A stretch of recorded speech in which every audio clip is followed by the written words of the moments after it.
Hello, welcome to Storytime. Today we're reading Clifford Goes to Washington by Norman Bridwell. Do you have a dog? I do. His name is Clifford. I'm Emily Elizabeth. Clifford has a lot of friends. One of his friends is Riley, a very good dog.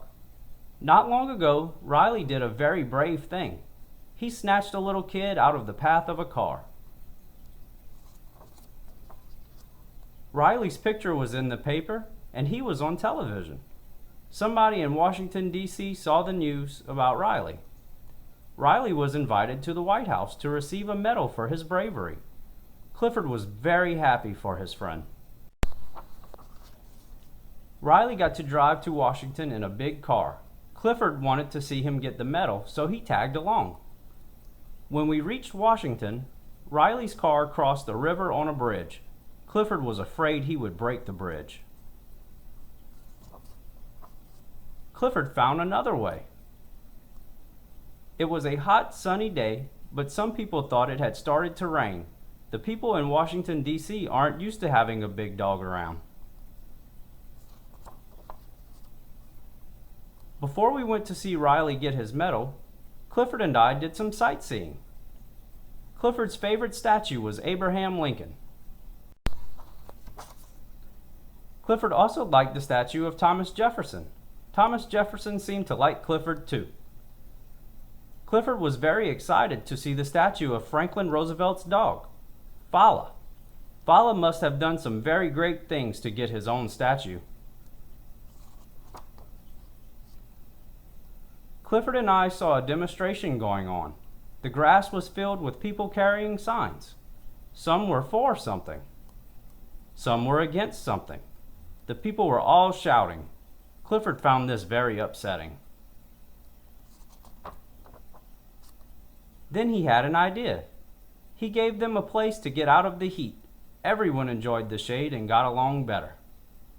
I really wanted to go to the top of the Washington Monument, but the line was very long, and I didn't have enough time.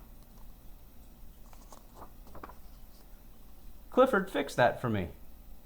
People were surprised to see a girl and a big red dog way up there. The view was breathtaking, but we couldn't stay long. It was time for Riley to get his medal. We rushed to the White House.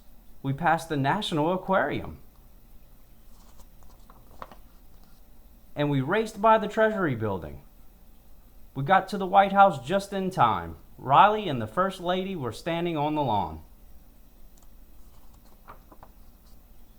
Clifford was so happy to see Riley, he jumped over the fence. A bunch of men in dark suits and sunglasses tried to tackle Clifford, but they couldn't do it. Clifford thought he might be doing something wrong, so he sat down. I explained to the men about Clifford and Riley being pals. The First Lady told them to let Clifford stay. She said, "We need people to be more like Clifford. We need people to care about each other." Then she gave Riley his medal. And she gave Clifford a big hug. That made our trip to Washington just perfect. Good boy, Clifford. The end.